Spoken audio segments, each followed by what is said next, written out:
हैं? आशा करती हूँ सब अच्छे होंगे। तो मैं Sucheta Gupta by profession company secretary, insolvency professional एक बार आपके सामने फिर से उपस्थित हो रही हूँ एक नए पार्ट के साथ। तो जैसा कि आप जानते हैं कि मैंने ऑलरेडी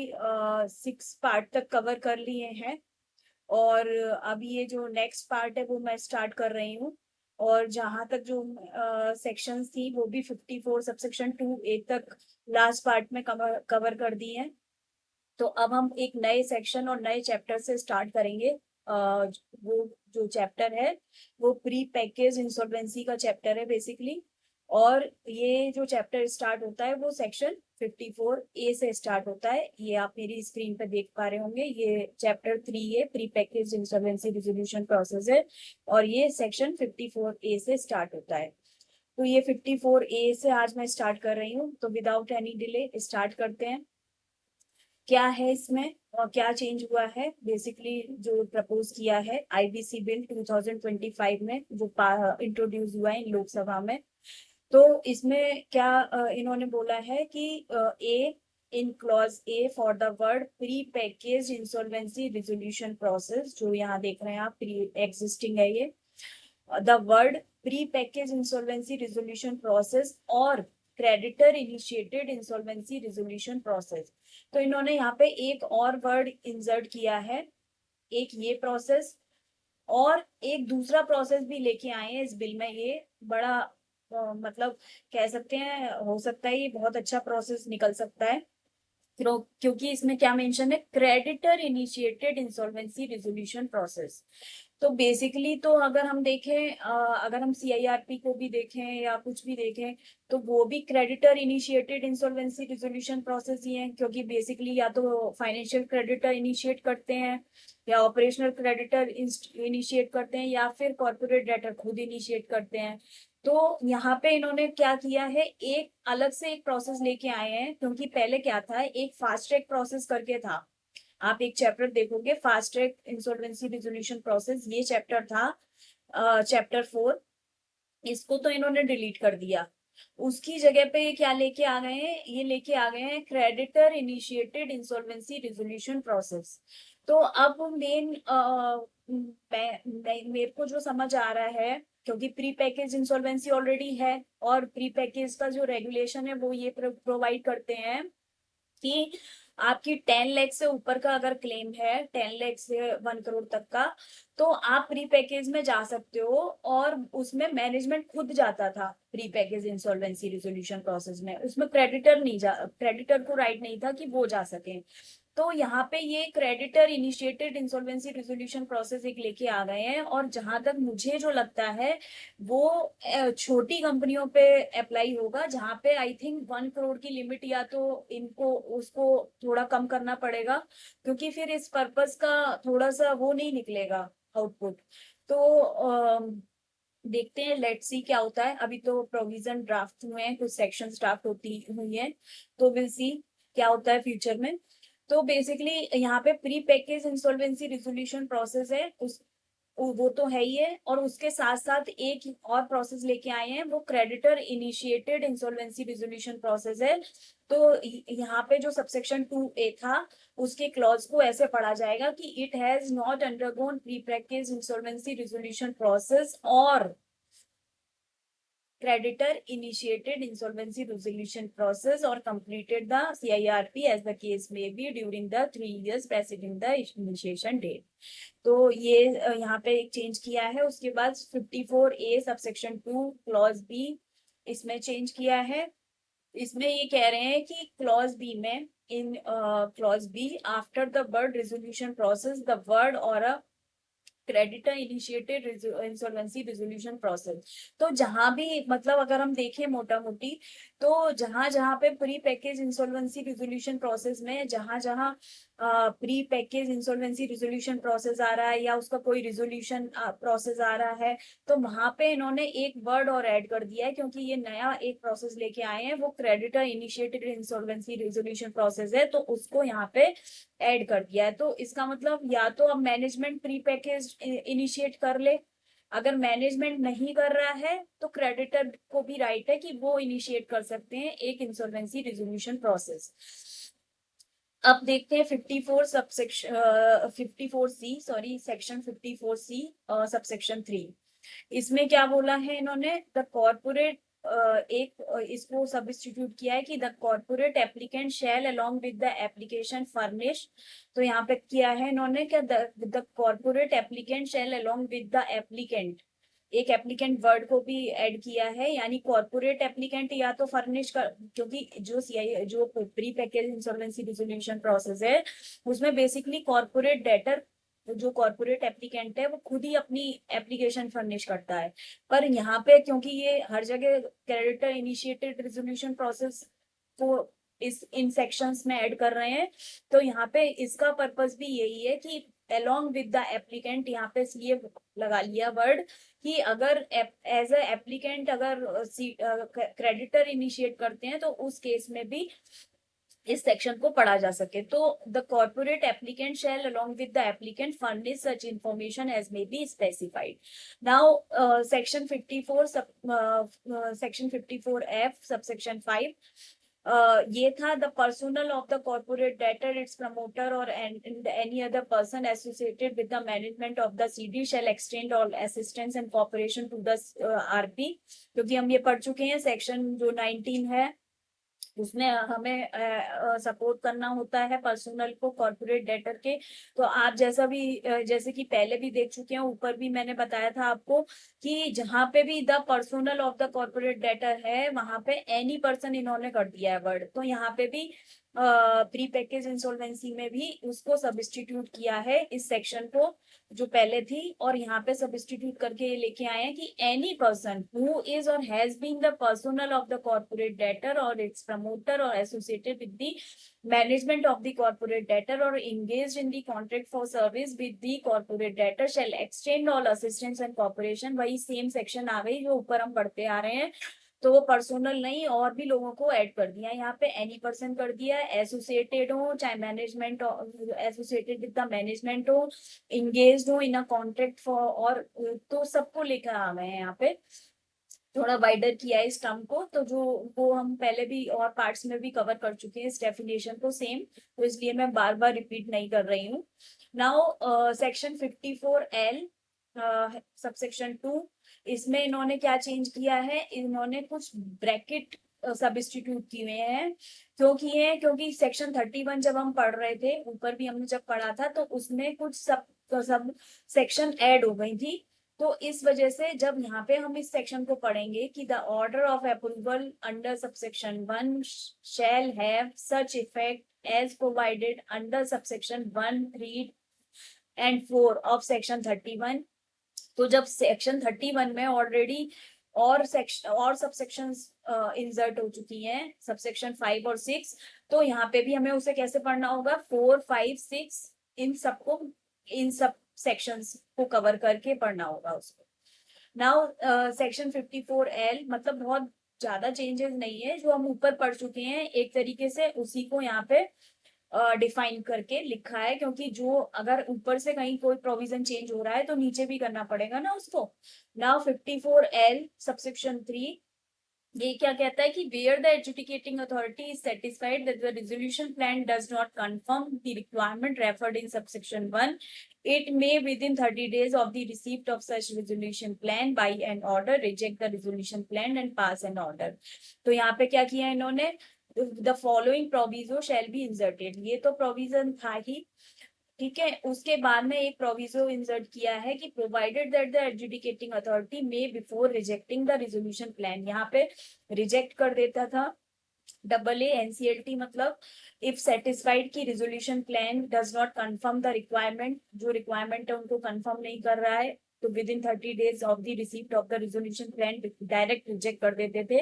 तो अब इन्होंने क्या किया कि before rejecting the resolution plan give a notice to the committee of creditor to rectify any defects in the resolution plan. But अब रिजेक्ट करने से पहले एक नोटिस देना पड़ेगा AA को, COC को, कि आप रेक्टिफाई कर लो डिफेक्ट, अगर नहीं कर पा रहे हो तो तब रिजेक्ट करेंगे, ठीक है। Now section 54L subsection 4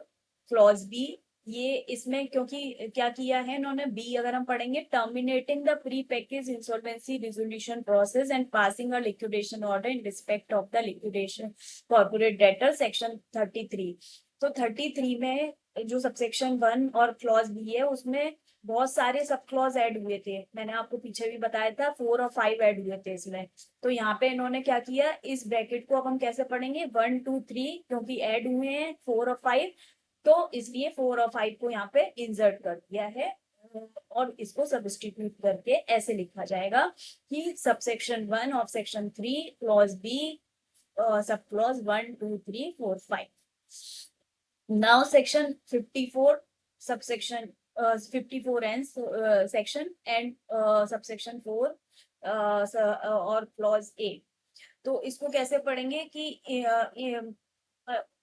liquidation in respect of the corporate debtor as referred in this clause, क्योंकि यहाँ पे हर जगह 1 2 3 नहीं रहे, अब 33 के जो क्लॉजेस सब क्लॉजेस हैं उनमें 4 और 5 भी ऐड हो गए, तो यहाँ पे भी ये अकॉर्डिंगली 4 और 5 इंसर्ट हो जाएंगे।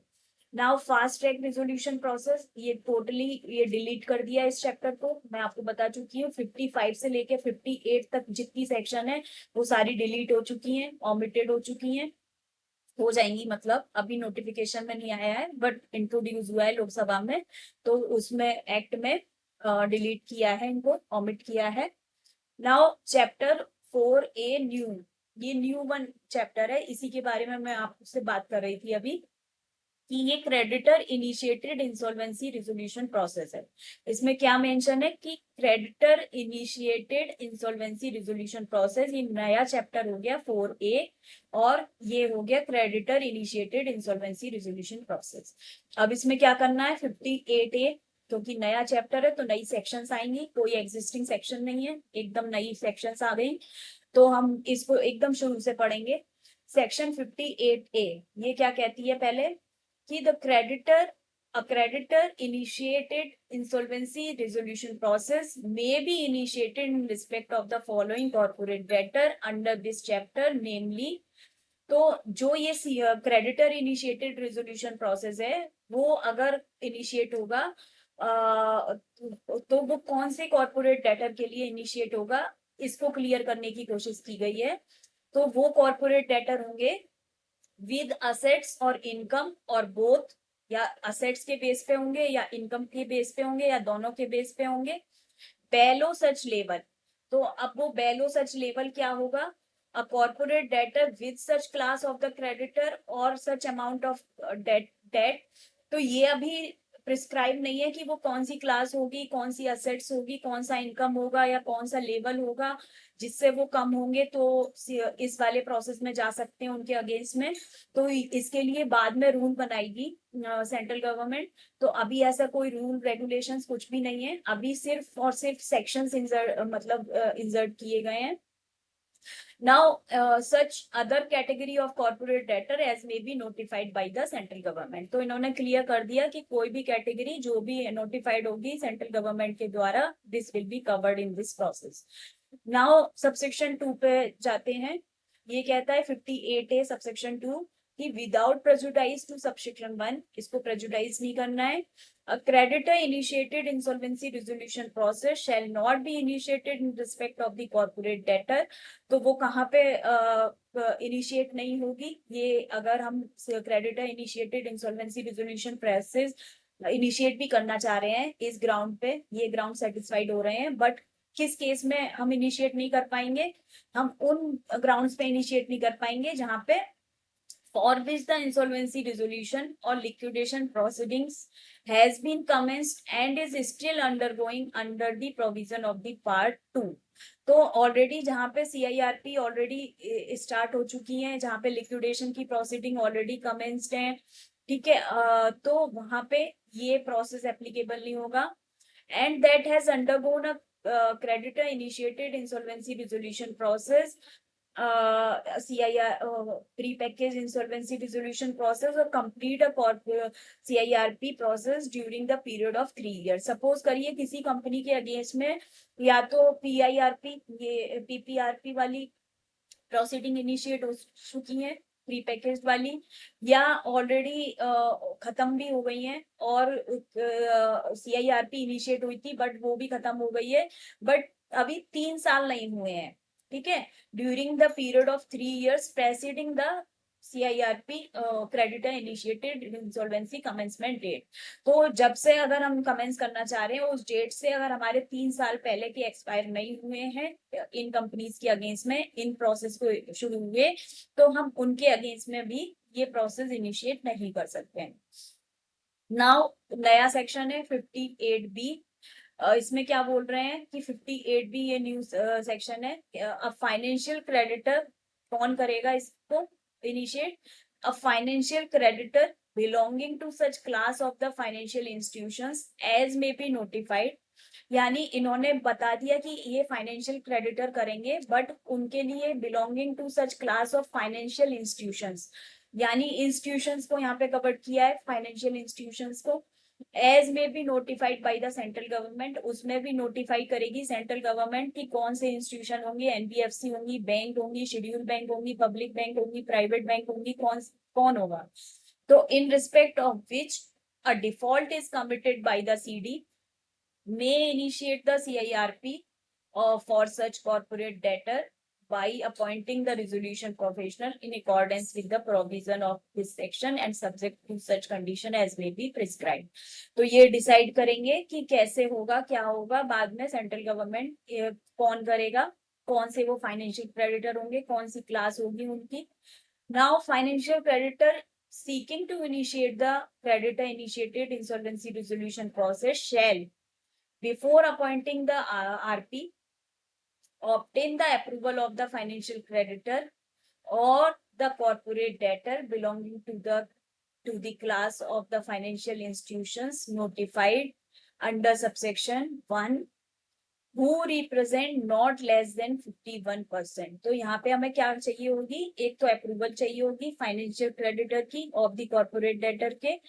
Belonging to such class of financial institutions, जो भी नोटिफाई करेगी क्लास, चाहे वो कॉर्पोरेट डेटर की क्लास हो, चाहे वो फाइनेंशियल इंस्टीट्यूशंस की क्लास हो, उनकी 51% एटलीस्ट वोटिंग चाहिए होगी। Value of the debt due और to such financial creditor in the manner as may be specified. ठीक है, now inform the corporate debtor of its initiation to initiate the CIRP and give it a period of at least 30 days। तो उसके लिए हमें क्या देना होगा, ये जो फाइनेंशियल इंस्टीट्यूशंस जो या फाइनेंशियल क्रेडिटर जो इनिशिएट करेंगे इस प्रोसेस को, इन्फॉर्म करना होगा उन्हें कॉर्पोरेट डेटर को ऑफ इट्स इंटेंशन के बारे में to initiate the CIRP process and give it a period of 30 days। उन्हें 30 days का पीरियड देना होगा कि वो अपनी रिप्रेजेंटेशन बना सकें, उनको दे सकें in such form and the manner as may be specified. तो वो फॉर्म और मैनर बाद में स्पेसिफाई करेंगे by regulation, by rules, whatever. Now subsection section के बाद आते हैं क्लॉज C। ये क्या प्रोवाइड कर रहा है, ये कह रहा है कि after consideration of the representation, यहाँ पे हमने इनसे रिप्रेजेंटेशन मांगी, पहले तो हमने वोटिंग पावर अपनी 51% की ली, उसके बाद इनको बोला कि भाई इन्फॉर्म कर दिया कि हम ये इनिशिएट करना चाह रहे हैं, फिर इनको बोला 30 days में आप रिप्रेजेंटेशन दो। उसके बाद में इन्होंने 30 days की हमें रिप्रेजेंटेशन, अगर after consideration of the representation receive अगर इन्होंने दे दी तो हमें पहले उसको कंसीडर करना होगा। If any, where the financial creditor continue to pursue the intimation of the process, it shall obtain the approval of the financial creditor। तो उस रिप्रेजेंटेशन आने के बाद भी अगर हमें लगता है कि अभी हमें इस प्रोसेस को कंटिन्यू करना है, तो it shall obtain the approval of the financial creditor. तो फाइनेंशियल क्रेडिटर की अप्रूवल से हम आगे बढ़ेंगे। Of the corporate debtor belonging to such class under this, और वो 51% की चाहिए हमें उनकी approval in value of the debt due to such financial creditor within a period of 30 days from the date of the representation in such manner as may be specified। तो जो 30 days में जिनके डेट रह गए हैं, due हैं, उनकी 51% voting power से हमें फिर इनिशिएट करना होगा creditor insolvency resolution process. Now यही सेक्शन ऊपर वाला भी कंटिन्यू है, इसमें कुछ प्रोविजो है। वो है कि provided that where no approval is obtained under clause C within the stipulated period of 30 days। Suppose करिए अगर हमें 30 days में कोई अप्रूवल नहीं आ रही है, तो the financial creditor shall if it seeks to initiate the creditor initiated insolvency resolution process, जैसे हमने सी में पढ़ा कि हमें रिप्रेजेंटेशन लेनी है और हमें रिप्रेजेंटेशन नहीं आ रही है या उस पर अप्रूव नहीं हो रहे हैं फाइनेंशियल क्रेडिटर, तो हमें क्या करना होगा, provided where no approval is obtained under clause C within the stipulated period of 30 days, then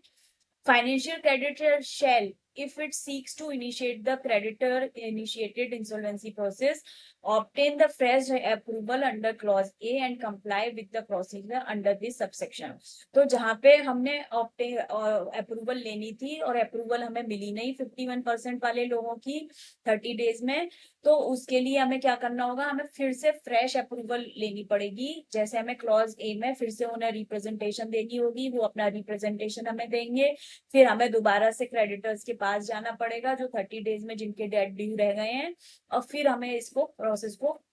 पास कराना होगा 51% वोटिंग से। एक एक्सप्लेनेशन यहाँ ऐड किया इन्होंने जिससे हमें बेटर समझ में आ जाए कि for the purpose of this section it is hereby clarified that where the corporate debtor does not make a representation within the period given by the financial creditor in subclause B, the financial creditor may after the expiry of such period to appoint the RP in accordance with the provision of subsection 3। तो जहाँ पे हमें था कि आप representation दो with in 30 days में और वो नहीं दे रहे हैं,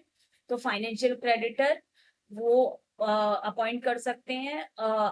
एक रिजोल्यूशन प्रोफेशनल को after this expiry of this period, and where the financial creditor who seeks to initiated the creditor initiated insolvency resolution process meet the requirement under subsection 1 and 2, it may appoint insolvency resolution professional as the RP if no disciplinary proceeding is pending against him immediately after fulfill of all the requirement of subsection 2। तो जब हम subsection 2 की सारी requirement अगर fulfill हो जा रही है, representation भी आ गई, voting भी आ गई, सब कुछ हो गया, तो उसके बाद में हम किसी भी ऐसे पर्सन को as IP as IRP appoint कर सकते हैं जिसके अगेंस्ट में कोई प्रोसीडिंग ना चल रही। ठीक है, where the resolution professional is appointed under subsection 3, he shall make a public announcement of the initiation of the creditor initiated insolvency resolution process। तो वो क्या करेंगे, जो IRP अपॉइंट हुए हैं वो क्या करेंगे, वो सबसे पहले एक पब्लिक अनाउंसमेंट बनाएंगे कि भाई ये क्रेडिटर, ये कंपनी है, इसके अगेंस्ट में creditor initiated insolvency resolution process start हो गया है, एंड कम्युनिकेट करेंगे the same along with the report confirming whether the financial creditor meet the requirement under section 58A and 58B to the adjudicating authority and the board। और क्या करेंगे, वो report करेंगे कि जो ये कॉर्पोरेट डेटर है जिसके अगेंस्ट में फाइनेंशियल क्रेडिटर ने इनिशिएट करी है ये प्रोसेस, क्या उन्होंने वो सारी सेक्शन थी जो ऊपर हमने अभी पढ़ी सेक्शन 58A और 58B के जो भी कंप्लाइंस थे उन्हें मीट कर लिया है।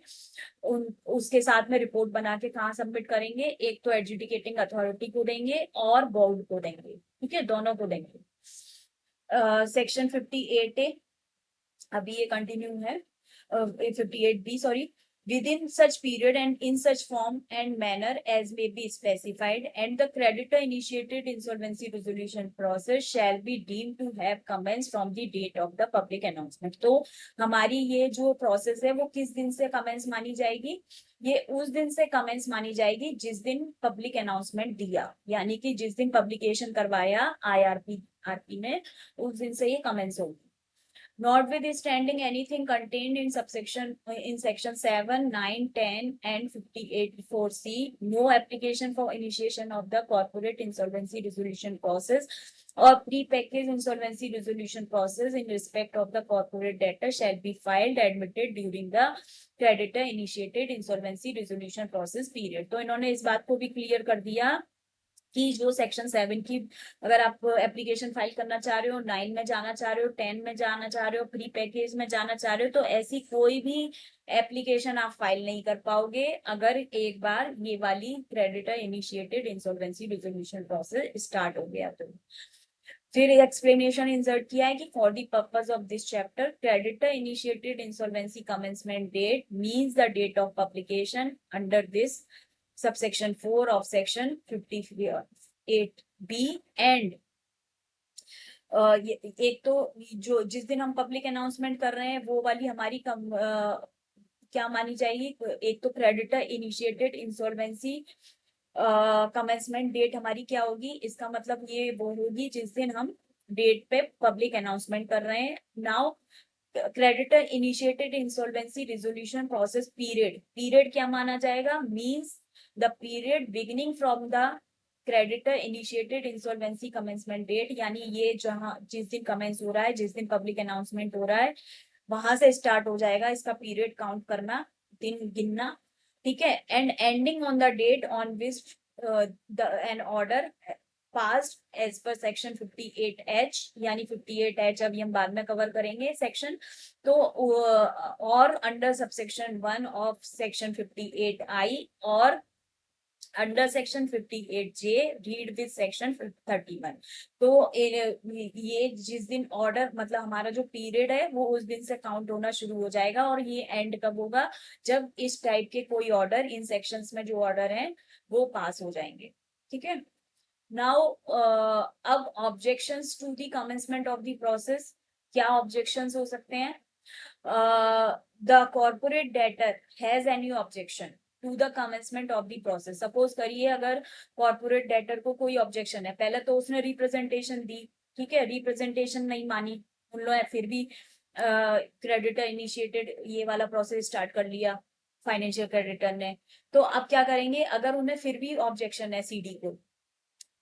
As per this section it में file an application to the adjudicating authority. तो यहाँ पे राइट दे दिया कि अगर आपको फिर भी ऑब्जेक्शन है, आपकी रिप्रेजेंटेशन हमने नहीं मानी, तो आप कहाँ जाओ, एनसीएलटी जाओ, एडजुडिकेटिंग अथॉरिटी में जाओ, within a period of 30 days, 30 days में जाना होगा from the creditor initiated insolvency commencement date. तो जिस दिन हमारा पब्लिक अनाउंसमेंट हो गया उसके विद इन 30 डेज में आपको अपनी एप्लीकेशन फाइल करनी होगी एनसीएलटी को, in such form and manner as may be specified accompanying with such fee as may be prescribed. Now where the adjudicating authority pursuant to an application under this subsection is satisfied that a default has not occurred or both a default has not occurred and the initiation of the CIR creditor initiated insolvency resolution process was in contravention of this, it may by order declare the commencement of the process to be void ab initio। तो क्या करेगी, अगर adjudicating authority को लगता है और ऐसी कोई एप्लीकेशन उनके पास आई है और उनको लगता है कि कोई डिफॉल्ट है ही नहीं है, और ये या फिर ये प्रोसेस स्टार्ट हुआ है जिसमें कोई कंट्रावेन हो रहे हैं कोई सेक्शन 58A और 58B के प्रोविजन, तो उस केस में एनसीएलटी ऑर्डर पास कर देगा और इसको डिक्लेयर कर देगा कि ये जो वॉइड एब इनिशियो हो गई शुरू से ही, मतलब वॉइड एब इनिशियो का मतलब होता है कोई प्रोसेस शुरू से ही इनवैलिड हो जाना, तो इनवैलिड है ये प्रोसेस फ्रॉम द बिगिनिंग, और उसको एज अ इस प्रोसेस को as a void ab initio declare कर देगी NCLT. Now a default has occurred. However, the initiation of the creditor initiated insolvency resolution process was in contravention of section 58A and B. It shall convert the creditor initiated insolvency resolution process to CIRP. अगर suppose करिए default तो हुआ है, ठीक है, but वहां पे ये प्रोविजन का कंट्रावेंशन हो रहा है, तो क्या करेगी कोर्ट, कोर्ट ये ऑर्डर पास कर देगी, ठीक है आप ना creditor initiated insolvency resolution process में मत जाओ, ऐसा करते हैं आपके अगेंस्ट में हम सीआईआरपी का प्रोसेस, सीआईआरपी ऑर्डर पास कर देते हैं, यानी आपको सीआईआरपी में ले जाते हैं, and pass an order as referred to in subclause 1 to 4 of subsection 1 of section 58HA। तो H अभी हम पढ़ेंगे, या तो उसके अकॉर्डिंग जो भी ऑर्डर होगा वो पास कर देगी NCLT. The adjudicating authority shall pass an order under subsection 2 within the period of 30 days। तो यहाँ पे ये टाइम भी लिमिट कर दिया कि आपको ये जो ऑर्डर पास करना है वो विद इन 30 डेज में पास करना है as NCLT from the date of the receipt of the application, जिस दिन से कॉर्पोरेट डेटर ने आपको एप्लीकेशन फाइल करी है उस दिन के विद इन 30 डेज में, and provided that if the adjudicating authority has not passed an order within such period, it shall record the reason of such delay. तो अगर ये आप नहीं पास करते हैं तो आपको रिकॉर्ड करना होगा रीजन ऑफ डिले का. नाउ सेक्शन 58D, इसमें क्या किया है इसको मैं कल कवर करूंगी, क्योंकि इसमें एक तरीके से पीरियड बताया गया है कि कितने दिन का टाइम मिलेगा. तो thank you so much for listening me, for watching मी. और ऐसे ही चैनल को लाइक करिए, शेयर करिए, सब्सक्राइब करिए, तो मेरे को मोटिवेट करिए, तो मैं आगे भी कंटिन्यू करती रहूं और चीजें भी आपको बताती रहूं जो आईबीसी में बहुत रिक्वायर्ड है. तो थैंक यू सो मच.